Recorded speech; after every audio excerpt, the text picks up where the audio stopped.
Okay, I think we've got a pretty decent group of people here, so I think we can kick things off. Um, for those who don't know me, my name is Joe. I am the manager of the Aquaculture Information Exchange, which is a NOAA and USDA backed online platform for the American aquaculture community.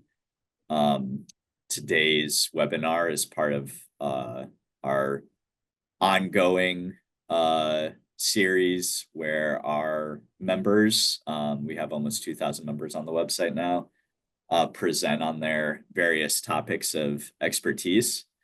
And I was interested in doing more presentations on workforce development just because our job board is one of our most popular features on the website. And when I put the call out, I was hoping for maybe like one or two, and we got like a dozen people who were interested in presenting, and all of them are doing really cool work with different programs. And so we just had one a couple of weeks ago that had to do with the like K-12 education and introducing them to aquaculture careers. And if you missed that one, I'll drop the link to our YouTube in the chat where we upload all of our recordings. But yeah, today's is going to be insights from New England, since a lot of our speakers are from all of our speakers are from New England. And yeah, so we're going to try and keep the presentations to about half an hour, but I want to make sure that we leave plenty of time for Q&A because I think that's sort of the best part about panels like these. And so I will hand it off to our first speaker, Kristen from Maine, who's going to be talking about the workforce development opportunities in her state. So take it away, Kristen. Thank you so much, Joe. Thanks for having me. Thanks everyone for showing up today. I'll just start to say workforce development is near and dear to my heart because this is a career pivot for me. I'm plus 50. I moved to Maine in 2016 because of my husband's job. And I have previously run a shipping company. I've been a yoga instructor. I've been a stay-at-home mom. I've been all kinds of different things. But I came up here to Maine and my kids were grown and gone and I wasn't sure what I was going to do. And funny enough, even though I had pretty good success with those kids, they're thriving and healthy individuals in society. I did not have the experience and expertise required to be a nanny. So, so I had to think of something else. And I had grown up in Virginia and I always loved marine science. I fished with my dad. We fished oysters out of the Lynnhaven River and I loved doing that. And we bought a little property right off the coast here in Maine. And I was talking to a friend about maybe having some oyster, a small oyster bed in my intertidal zone. And he said, oyster bed, don't waste your time with that. Just have an oyster farm. And while you're at it, why don't you farm kelp as well? And I had no idea what I was getting into. But I said, sure, why not? I'm not doing anything else. So I jumped in. That was back in about 2019, 2020. The pandemic didn't really change a whole lot for that particular career because we're, out on a boat. I mean, we were close to each other, but in the cold air, especially with doing kelp in the wintertime, we're all wearing face masks anyway. So it didn't really change much during the pandemic, but got it started, did a first year of kelp harvest, and it was successful and it was really fun and I was just hooked. So I've had some ups and downs in the past couple of years. I'm actually starting over with my oyster farm. Things didn't work the way I wanted them to, but that's okay. And in the meantime, I've been looking at other avenues to be involved in the whole community, in the working waterfront and in the industry. I know that my physical body is not going to last forever in this work because it is hard work. So I still want to be a part of the industry. So getting together with and working with the Maine Aquaculture Innovation Center, I was kind of introduced to them first from one of the programs that is a pathway to entrepreneurship. It's called Aquaculture in Shared Waters. So that's one of the many programs that are available here in Maine. There's a huge network of programs, many entities involved, all the way from kindergarten up through workforce development, career pathways, and also once you're farming, additional education. So the aquaculture in shared waters was my first experience with that, and it was really helpful because my friend who was going into oyster farming too, he knew some stuff, but not everything. And just getting that information before starting my farm was absolutely crucial. And since then, I've participated in another one of their programs, which was the Aquaculture Boot Camp. And that was super fun. That solidified a lot of my network here in Maine, and also showed me that I knew a lot more than I thought. This is sort of 3-4 years into working with oysters and kelp, and I was starting to get a bit frustrated and feeling like I didn't know what I was doing. And going to the boot camp really gave me a lot of confidence. It showed me that I did already know a lot, but also I still had some things to learn. And like I said, solidified those connections in the community. And it was like going back to college. So for 50 plus, going and staying in a dorm with all the young kids was super fun. We went out on the boat every day, learned some knot tying, some engine maintenance. So now I can check up on my husband and son when they're working on the engine, and maybe I'll just take it over. And so that's really helped me be able to have this opportunity to pursue a completely different career from anything else that I've ever done, and really get back to my childhood love of being on the ocean and picking oysters out of the water and shucking them and eating them. And so Maine has really been an amazing place for me to live, and these opportunities are just incredible. And I'm going to show a graphic here, which I can use hopefully to explain a little bit more about the network. So I'll start with this one.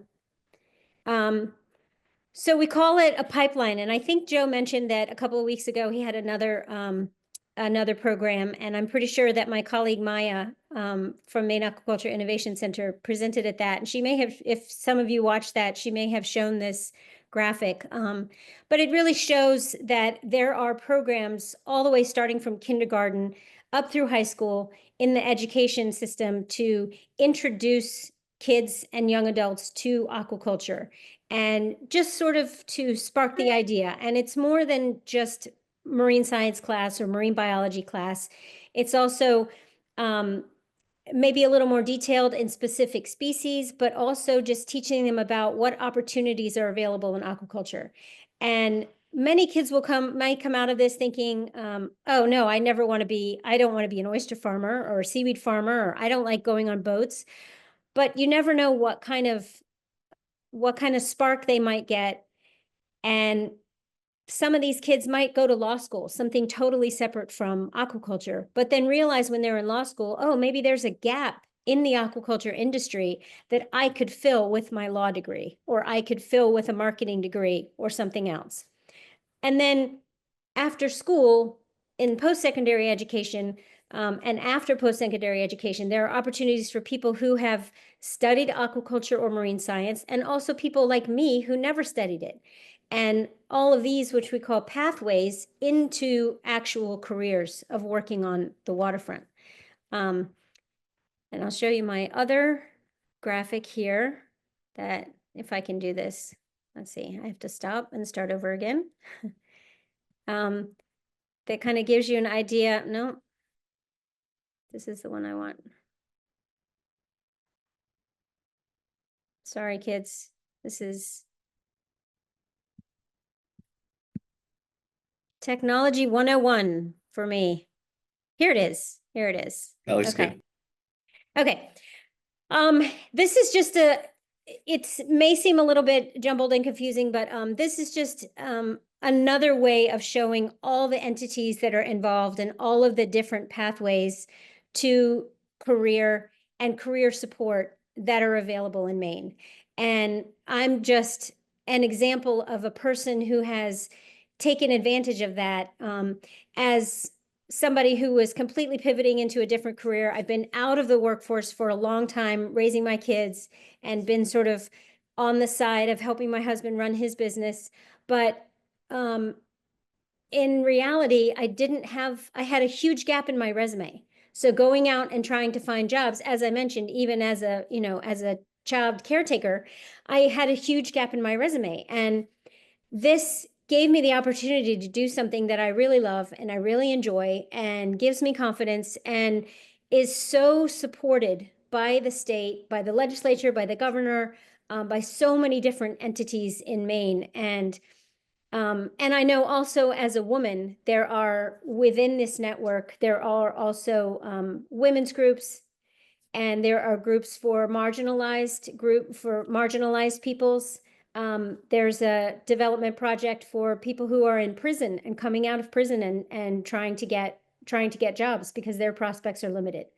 So it just shows what all of these entities, Maine Aquaculture Innovation Center, Maine Aquaculture Association, the Gulf of Maine Research Institute, Aquaculture Research Institute, the Maine Sea Grant, the universities, the community colleges, and several others, career development centers. All of these groups are working together to provide all of these different pathways. So it's a multi-pronged approach to try to reach every different type of person in every different stage that they could be in. So it's not just you have to start here and end here. You could start anywhere in the middle, in the front, in the back, and find a way and find something that works for you to get your foot into this industry.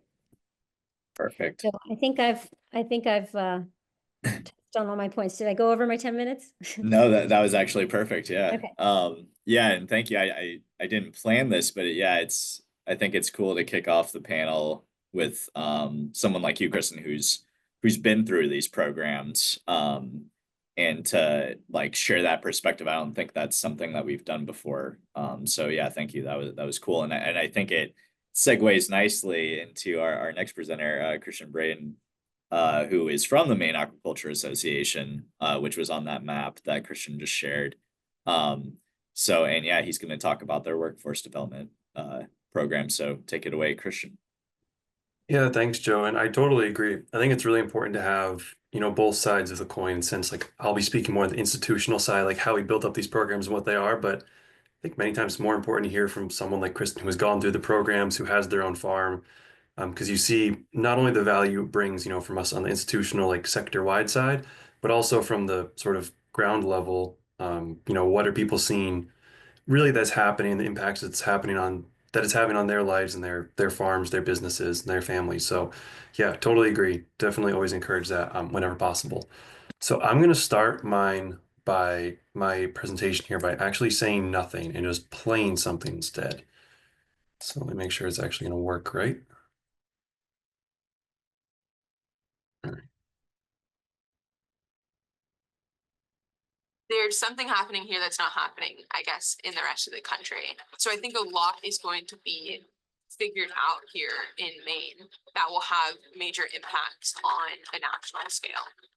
It's a big part of what we are as a state, having this integral relationship with the ocean.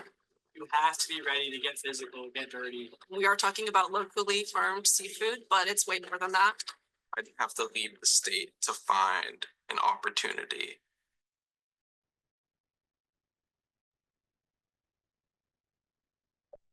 So as you can see from that premiere just occurred. So that is talking about our aquaculture apprenticeship program.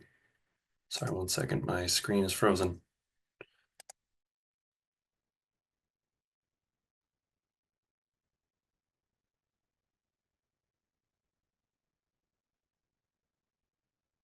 All right, does that look good to everyone? Okay, great. Looks good.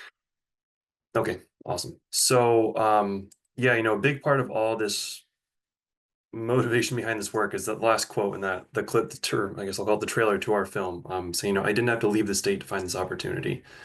And so the question that really lies for us still, and has been the case for a while, but still sticks with us, is how do we create the opportunities that are shown in that trailer right there? For the background, so here we're looking at developing Maine's aquaculture sector. Again, this is more the institutional side of a more workforce-driven approach. Just some brief background. Myself, I'm project manager is my title. My background is actually more on the aquaculture economics business side, so I do a lot of work there. But workforce development has been something I've been working on for almost as long at this point. And just a really quick overview of just, and I know Bob's on here too. So for anyone not familiar with trade associations, whether it be, for example, us, like a state trade association, or like Bob wrote on here with the East Coast Shellfish Growers Association. So just really want to do a brief overview of like MAA, what we do. You know, we support and represent Maine's aquatic farmers, all species. We advance responsible aquaculture practices. So things like this, workforce development, are included amongst BMPs, biosecurity, business planning. We were founded in 1978. There's only 5 of us. Most of these trade organizations are quite small, but they do a lot of work. And all the work they do is here. I'm sure Bob could speak to many of this too. And I put this all here just so you see what trade associations actually do and where this all fits into the picture. So we're doing all this work behind the scenes, whether in day-to-day things, big projects, small projects, in the legislature, whatever it may be.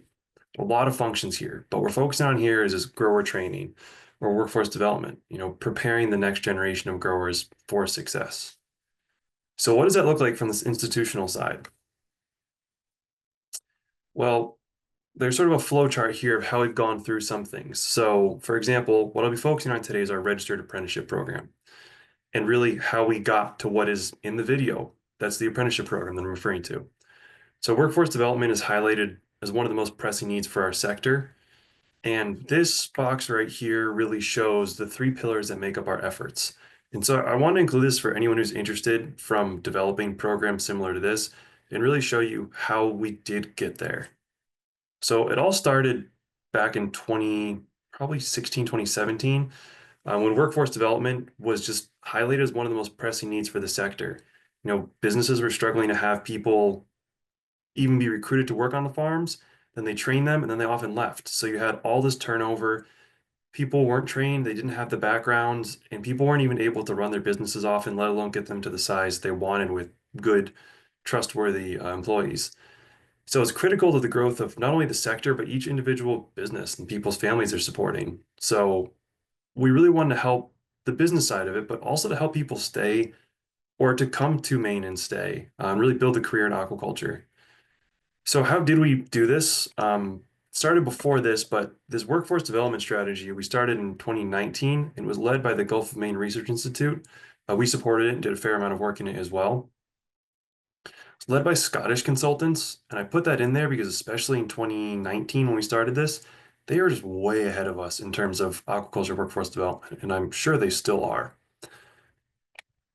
And we conducted surveys and interviews to understand the current and projected workforce needs and to catalog existing education and training offerings. So rather than drag you through this entire report, which is on Gulf of Maine Research Institute's website, what I'll tell you is what came out of it is that really were the major findings. Create these 3 pillars to build the future of the workforce in aquaculture in Maine. Create vocational hubs, develop occupational standards, create an apprenticeship program.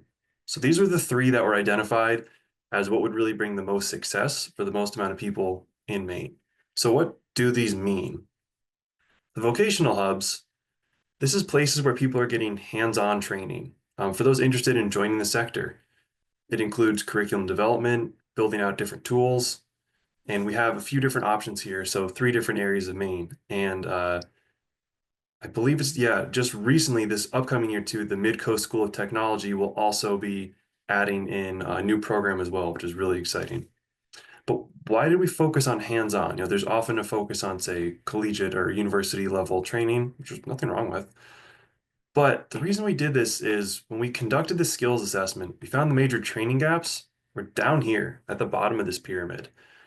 So it was, you know, trade skills, basic husbandry, work ethic, maritime skills, and really life skills and problem solving came out as the biggest thing that we heard in every single interview. So the vocational and essential employment skills really were paramount. We do see actually an interest in that next level up of HR and management skills and HACCP and food processing, But the vast majority of what people are looking for right now is this bottom part of the pyramid. So this is where the vocational hands-on training really became crucial. And we want to grow the future of the workforce for aquaculture. And then the question was, okay, now we see the issues, how do we grow it? So vocational hubs are one. Second part was occupational standards. And I'm not too proud to admit, before I started working on these, I didn't know what they were. So what are they? They're essentially job descriptions of all of the different jobs that exist, in this case, in aquaculture in Maine. And what do? They provide quite literally standards that people can use for training statewide. So they typically do include a job title. So say, for example, an oyster farmhand. It shows the expected duties, let's say here in this picture, flipping bags, sorting oysters, so on and so forth. The knowledge and understanding, do you know how to tie a bowline coming into it? Do you know how to properly wear a PFD? Whatever it may be. And last, essential employment skills. Really have people understand what those really essential skills are to be a not even good, like a solidly decent employee, I'll say. And how did we do this? I conducted a literature review of all the different job postings and standards worldwide. I don't know how many of them I read. And then I think it was 32 different interviews we conducted with people across the sector to develop these standards. So it was pretty comprehensive, but and they all add on top of each other too. So for example, we talked about farmhand. Well, then there could be a crew chief, and that builds on top of everything a farmhand knows and does. And it's not just what people want for an employee today, but for what they want, aspirationally, say 3 years from now, even 5 years from now. So it's really trying to help create the ideal training programs for the ideal candidates to come out of it. And why do I still have this up here? Because these standards drive all aquaculture workforce development programs in Maine. I know they've even been used outside of Maine, and I'm really glad they are. Modify them to your own use. But what's great about these, and I'll be honest, when I wrote them, I thought they were probably not going to have much done with them. Everyone uses them so that they can make sure their programs are in line with what is needed from the industry. And beyond that, were they really that successful? Yes.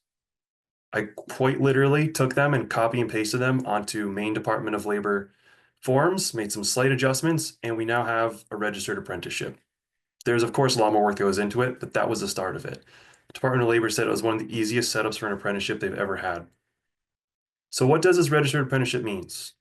To comply with the regulations through the U.S. Department of Labor, that's 2,000 hours of on-the-job training, 144 hours of related technical instruction. So that's classroom, field trips, hands-on learning, so on and so forth. It's currently focused on shellfish and seaweed. There's also an additional apprenticeship with Kingfish on recirculating aquaculture systems and Washington County Community College. And the way ours is set up, again, the institutional side, we're what they call the intermediary sponsors. So we basically do all the paperwork and all the organization. And then there are 6 different farms who host apprentices. There's a lot of testimonials on our website where people can talk about how it's helped their business, and also for people saying how it's helped to launch their career. But people, including former commercial fishermen, move across the country for this. And last on here, implementation for all we've gone through, all this work, what does it come out to?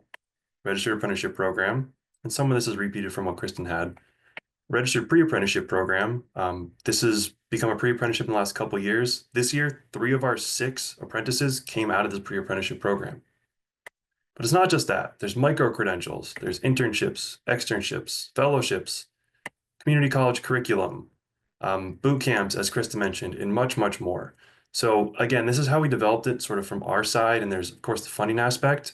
But I know I'm just about at 10 minutes here, so I'll close with that. I'll leave this up for just a second.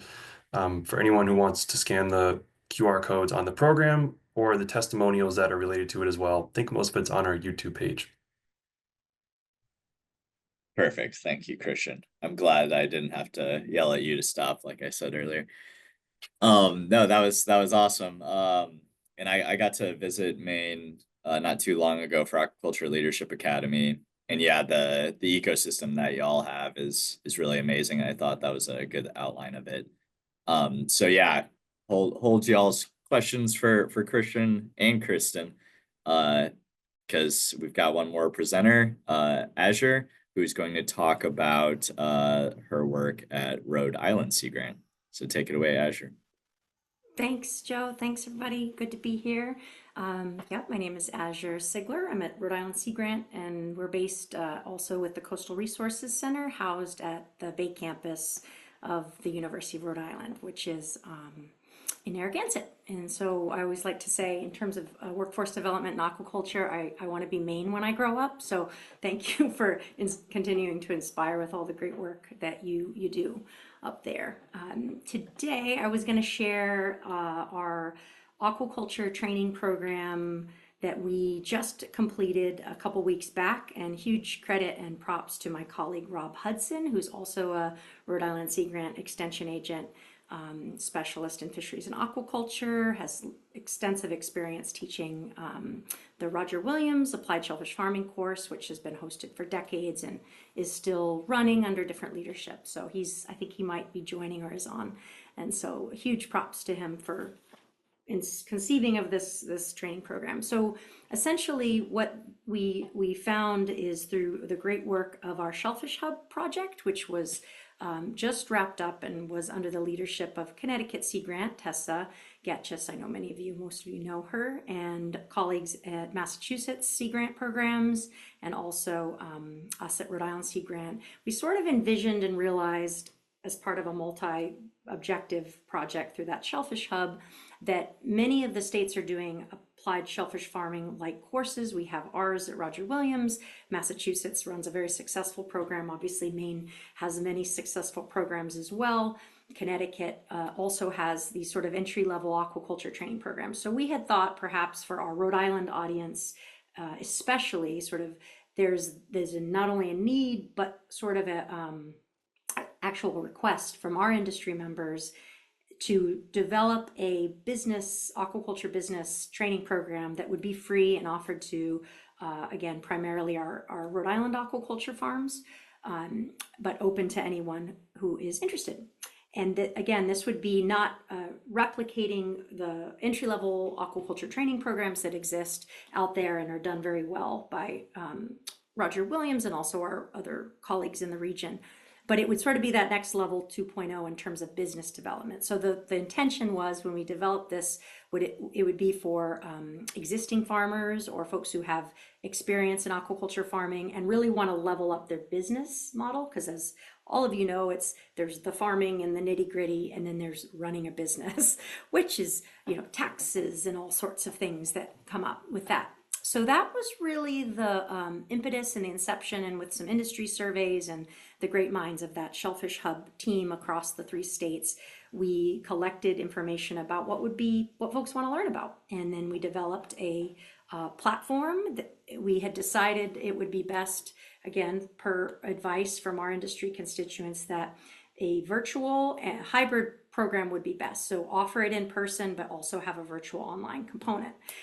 So I will share our home screen, our landing screen for that project, and kind of walk through a few things that we've been doing with that. You all see it okay? All good? Sweet. So we at the University of Rhode Island decided, wouldn't that be nice? Why don't we just host it through an existing platform through URI? So URI has all their online courses are through a thing called Brightspace. And then there's a public facing component of that Brightspace, which is called Brightspace Engage. So we have like a Master Gardener's education program that's all run through Brightspace Engage, and much more. So Rob and I thought, wow, why invent a website and a portal for this training? Let's just go with what exists. Well, little did we know that would probably be one of our biggest challenges, unfortunately, in working with our own university, because that was being transformed internally and the technical issues of that. So again, kudos to Rob for working through and setting this up. But we have a page. This was developed, and the program was advertised through Sea Grant. We had almost 200 people interested in taking the course, which really floored us. We had thought we would have to sort of beg our industry friends to come or to get their crew members to come, and it was quite the opposite. We had folks from Maine attend the course, Alaska, Massachusetts, South Carolina, Rhode Island industry members, Connecticut, New York. We had folks from universities. We had actual pretty large farmers as well, land-based interests, Sea Grant programs. We had international interest from about 9 different countries, and overall about 22 different states had that initial interest pour in. So again, sort of staggering. We ended up limiting the number of participants just because of obvious reasons. And I guess that's just some content. So we were context to the group. So what ended up happening is each week, over 13 weeks, we hosted every Tuesday night a module, and then we posted the modules here. Week 1, again, sort of introductions and resource roundup. We had some detailed information about doing a business plan, taxes and liabilities, the legal aspects, insurance, all those sorts of things, and a lot of business advice from professionals in our state who are business support organizations. We looked at, and I know Bob is on the call. Bob was a guest presenter a few times. Very grateful for his content on, best management practices and how to effectively advocate for your business and some of the shellfish sanitation requirements. Whoops, hey, don't do that. Get away. And so that's just sort of a little bit of flavor. We looked at staying healthy in aquaculture. We had a lot of mental health focus as well as physical health. We looked at a whole session on women and minorities in aquaculture. We featured Imani Black from Minorities in Aquaculture, as well as many other local women farmers and business owners in Rhode Island specifically. So this is just sort of a little bit of the flavor. We had a lot more modules on communication, building a website, social media. So again, we intentionally steered away from what is oyster farming, knowing that folks most likely are coming in from having taken that type of training program from one of your programs, or Connecticut or Massachusetts programs, or our own in Rhode Island, or they're farmers already. So those types of things we steered away from. I will say we did find a lot of folks who were looking to get into aquaculture, so had an understanding of what it is and was in the past, and sort of wanted to maybe enter this world, if not as a farmer directly, find those, Kristen, you sort of said, where are those little niche places that exist to support the industry? So we had entrepreneurs that joined this course sort of looking to see where they might fit. So really, really neat group. And we went to 13 weeks. We looked at, obviously other species beyond shellfish, had seaweed farmers as well. And in fact, Maine participants from Maine, very, very knowledgeable about seaweed. So we're grateful for their input as a cohort. That's just sort of the quick flair. We had a very robust discussion group online. All of you know quite well how these sort of cohorts develop, and some probably better than others. It depends on the year. So really grateful for the group. We hope to offer this again next year. So it's just a matter of whether the funding that was intended to support both years will come through. So happy to answer any questions. And I guess I'll stop there, Joe. Awesome. Perfect. No, yeah, that's very cool. And yeah, it aligns a lot with what we're trying to do with the AIE too, as far as the courses that we offer on the platform. But yeah, thank you to all the presenters. We will open it up to questions in just a second. I just wanted to plug a couple of things really quick. First of all is that we are coordinating with the National Aquaculture Association to have a virtual job fair in July. And we already have a lot of employers that have applied that will be participating in that virtual job fair. We're still looking for more aquaculture training programs to participate, which would just involve bringing your cohort or past graduates to the program. So if you're interested in that, I'm going to drop the application form for that in the chat. And then the last thing is we just have a short exit survey for this webinar that helps us improve these webinars and you know, what kind of content y'all want to see. So I will drop that in the chat as well. But yeah, as far as questions, we had one from Sarah who was just asking if y'all are comfortable to leave your contact information in the chat. But yeah, if people want to ask questions, you can either raise your hand with the Zoom and ask directly, or you can drop it in the chat and I can read it, whichever, whatever you prefer.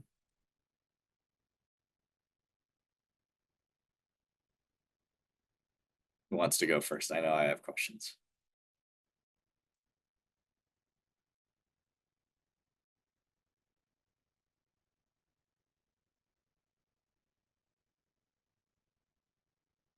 I mean, I'll kick things off, which is just that Azure, like you said, I also want to be Maine when I grow up. And when I visited there, I was just so impressed by the ecosystem that exists there that supports not only workforce development, but just the aquaculture industry in general. And I was curious, Kristen or Christian, if you know, or if you could like share why you think that is, why there's such a strong ecosystem there and what other states can do to sort of emulate that. I'll say something. I mean, I'm from away, so I'm not a real Mainer in that sense, but I feel very much a real Mainer being part of this working waterfront. Maine has a very strong history of a working waterfront, mainly, of course, lobsters. That's the iconic fished product in Maine, but also commercial fishing and clamming. And aquaculture has, and even seaweed harvesting, has been around for a very, very long time. There were indigenous people who were farming here and picking oysters out of the riverbeds. And so I think just having so much coastline and having so many people living near the coast, it's kind of a no-brainer to take advantage of that opportunity. And Mainers are care very deeply about their environment, and we don't want to overfish, we don't want to overfarm, and so I think that's part of the reason that we've been able to develop these programs, and that there has been so much interest in it, because people want to do it and people want to do it right. They want to diversify so that there's more, because there's more in the ocean than lobsters. And with the climate fluctuating the way it does and the way it will, I mean, that's just the universe evolving. We have to find other ways to find food and feed people. And so I think people are getting more and more on board with diversifying that. And Maine just has a huge opportunity there with having so much coastline and such easy access to the water. So I'm not sure if I totally answered your question, but Yeah, no, that was good. Yeah, Christian, do you have anything to add? I do, but actually, even better, on my behalf, Bob basically just put it in the chat. So thank you, Bob, for those compliments. But yeah, I mean, I think less exciting or sexy side of the story is that, I've been with the Maine Aquaculture Association since 2017, and that's when this formal effort I was talking about was really starting. Through Focus Maine is who funds it, a lot of that work. And yeah, I know that's been going on since probably before I even knew what aquaculture was. So I'm sure Bob could speak to that much more. But yeah, Maine Sea Grant's been a really big part of this. I know the Maine Aquaculture Association, as Kristen mentioned, the Maine Aquaculture Innovation Center. Yeah, that's been really a big driver, and it's been a very intentional effort. We've recognized this for it's going on almost 10 years as being formally recognized as, yeah, I guess I'll call it a concern, the workforce being a concern for aquaculture and being really one of the biggest barriers to growth. And yeah, within that, people taking steps in smaller projects, bigger projects, and just getting it all put together. But to what Kristen was saying too, I think there is definitely a really big community aspect to this and why aquaculture is so enticing to people in Maine is there is all of this, working waterfront legacy, people, the cultural traditions of people working, making their living on the water. And for a lot of people, especially who are looking to go into commercial fishing, it's not that there aren't jobs, there still definitely are, but a lot of them are challenging to get into or to get a license for them. And some people looking down the road, for example, who are there are 2 or 3 in our apprenticeship program who were commercial fishermen, and they said, I'm in my 20s, I'm looking down the road, and I don't see this being my whole career. Like lobsters are moving north or wherever they were fishing. And so they saw aquaculture as a way to continue all those traditions. And so even in the past 6 years, I can say, I used to be always the youngest person, usually the only person under 50 in all the meetings I was attending. And now sometimes people are using lingo that I don't understand. So I've aged out of that pretty quickly. And the amount of young people in the sector and the excitement around it and the careers and businesses that they can build is really, really big. So entrepreneurship is a big aspect of that as well. Awesome. And I'll take advantage since I don't see any questions in the chat yet, but I was curious because there's sort of this dichotomy, Christian, with what you were talking about with like hands-on training, but then on the other side of it, what you were talking about, Azure, with like online modules. And that's like what we offer. I know that East Coast Shellfish Growers Association also has an online course. And I'm just curious, this is just sort of for the whole panel, but like, how do you think those two different approaches to workforce training can best complement each other in your experience?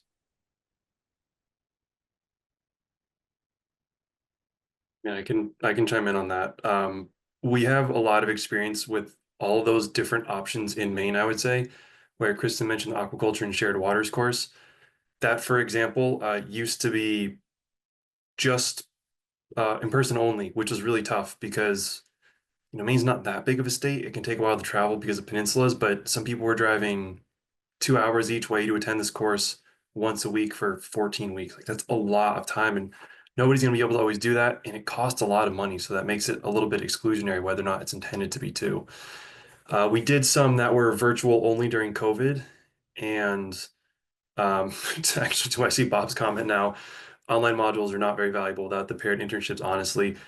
I'm not going to say I found that to be entirely true, but we did find, for example, with the shared waters course that we're now doing more of a hybrid approach where, to Bob's point, we are doing the online modules and online hybrid learning, but then we also have in-person field trips or trainings or whatever it may be. So we have seen that really work out well. Same thing with the apprenticeship program. 144 hours of related technical instruction is a lot of time. And there are 2 5-day periods where it's in-person hands-on training. And then there's still a fair amount, I want to say it's probably 40 something hours that is asynchronous. So it's pre-recorded stuff that we've done with one of our local community colleges. And we found that pairs very well because it takes the demand off, say, people who are working on an oyster farm on an island who need to catch a ferry and find housing for the night for these events. And to Bob's point, again, when you do have the internship or the apprenticeship paired with it, that hands-on experience of actually working on a farm, that's definitely where we see it really being the best. So I don't know if it's necessarily to answer your question, but a balance does work really well.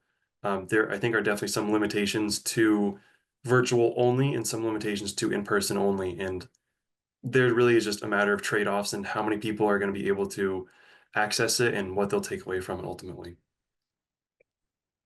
I'd like to chime in on that too. I think also you have to look at the opportunities outside of just working on a farm, too. So for some people, that's not an accessible opportunity, but they still want to learn about aquaculture and be in the industry to some extent. Maybe being a a farm business manager, and where they don't work on the farm, but they work on the business side of aquaculture. Or so I think Christian is right. A hybrid model is the best because you get to learn all aspects of it. And I would love to take that class, Azure. So when it comes back up, I'm in because there is so much that you need to, if you want to work on a farm, there's so much that you need to learn on the farm. You need to get your hands wet, and you need to get on a boat and learn those things on a farm. But there are a lot of things that that you kind of need to learn from a book too. And it also opens up the network to other people in the industry who are not just farmers, because there are primary processors, there are transportation specialists, there are all kinds of people in the industry who are taking these courses just to be more informed about the industry that they're working adjacent to. But at the end of the day, especially if you want to actually work in aquaculture farming, that hybrid model is going to give you the most rounded education. Yeah, no, those are great points. And I just wanted to add too, for our specific course, we asked prospective participants, would you prefer virtual mostly, only, or in person, or a combination? And really the vast majority preferred virtual, and that's ended up being how it played out. We had a very small and wonderful cohort that came every single Tuesday, literally every single Tuesday, thick and thin, but that was a group of, let's say, 10 at most. Plus, we had over a dozen guest speakers every week. So I will say, but that in-person group was like a small family. So it's sort of, Rob and I are reluctant to remove that part because, and you all know, running a hybrid meeting is wonky and it's a little funky, and you're not really serving 100% the in-person or the 100%. So we were considering one or the other, but it was really powerful, that small cohort that developed. And then a lot of the folks, Kristen, as you're saying, they didn't need, at least for our course, they did not need an internship necessarily. They didn't need to get out on a farm because some of them could be teaching the class. Rob and I were like, you all are amazing. You know more about aquaculture than us. So it was very interesting. And they ended up becoming a really powerful resource to the rest of the class through the online discussions and the chats. And so it's hard to nix one, for the other. We still haven't decided, but valuable for sure. Yeah, I think those are all great points. And like in my experience with AIE, like our course modules, which, we just pull from free playlists that are already available online and just put them in more of a course format. But they're very popular. I think a lot of that is because a lot of the people on the AIE are new to aquaculture. And I do think that is an advantage of the virtual approach, is just exposure and introducing people to aquaculture. Because, it's not as much of a commitment as like committing to a hands-on training. You can just sort of check it out. But at the same time, this conversation is making me think like, well, could we, link to hands-on training programs in our courses so that if people are more interested in getting involved, they would have like a direct way to find a program like that.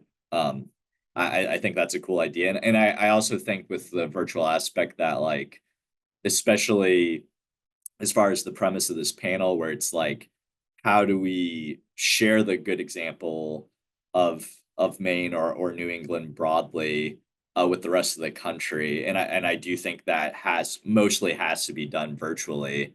So thinking about ways that we can do that and share that knowledge are important. But yeah, we still have time for a couple more questions if anybody has any. I've enjoyed asking my questions, but